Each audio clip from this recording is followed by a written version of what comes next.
This crispy chili chicken recipe is like no other. The chicken stays moist while the exterior is crispy and crunchy.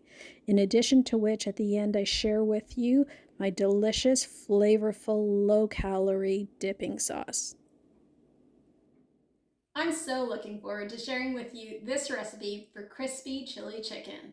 I love chicken, but I don't like bland chicken, and this recipe takes chicken to the next level. There are a couple of tips and tricks that I'm going to share with you along the way that will help you take this crispy chicken dish, again, to a whole nother level. With that, let's We start this dish by cutting out cubes of chicken. When I refer to cubes, I mean flattened pieces of chicken out of the chicken breast. Now add 3/4 of a teaspoon of baking soda. This is also referred to as velveting. This will tenderize your chicken and allow it to rest for 20 minutes. Let's move on to the dredge. Add a cup of white all-purpose flour. To that, add 1 teaspoon of chili powder, and then add 1 teaspoon of garlic salt powder. Then I added 1 teaspoon of dried parsley, and then additionally 1 teaspoon of paprika, and last but certainly not least, 1 teaspoon of salt. You can increase the salt here, but this is a low sodium type of recipe. Combine your ingredients really well so there aren't any clumps. Time for my cornflake trick. I put cornflakes into a Ziploc bag and I crush them using a rolling pin. This is what gives it the crunchy texture. It's time to wash out the chicken pieces and remove the baking soda. The tenderizing component has taken place, otherwise known as velveting. Wash it thoroughly and then dry. Let's move on to our egg mixture. It's just 2 eggs beaten really well. You can add additionally salt and pepper here as well if you'd like. Add your chicken pieces to the dry seasoned flour dredge and coat thoroughly. Then shake them off and keep them aside. Keep stirring them around until you more or less see that they're completely covered with the flour.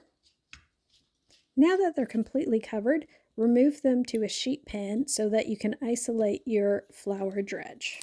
Here's another secret: add your corn flakes to the dredge. So now your corn flakes are seasoned.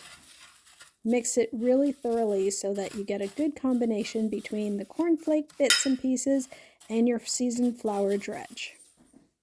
Coat each of your chicken pieces in the egg wash, then immerse the chicken into the cornflake mixture. You may have to press down on the piece of chicken to ensure that it's completely thoroughly coated and so that the cornflake mixture sticks onto it well. They should look like this once coated. So we tenderized the chicken and then we coated it with the dredge and then did a final coat with the crispy coating. And now we're ready to fry them. You can either fry them, you can air fry them, or you can bake them. And I do all three, but today we're going to fry them in a shallow pan. I've heated a cup of canola oil and tested it with a little drop of batter to see if it's ready.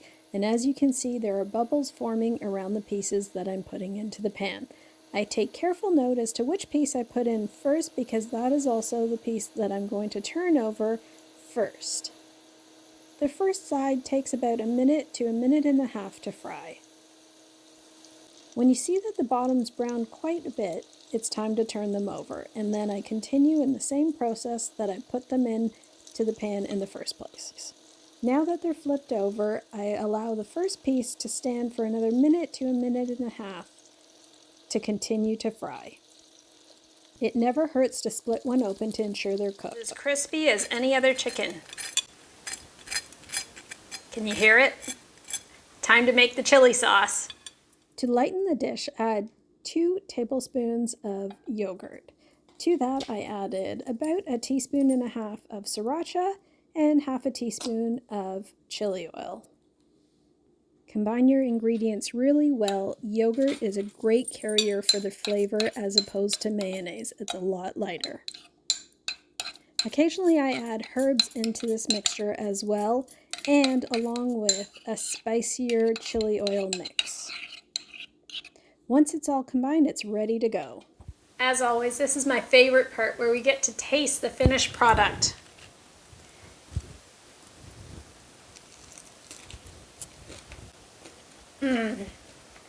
So moist and so crispy. So delicious. Subscribe. We'll see you soon.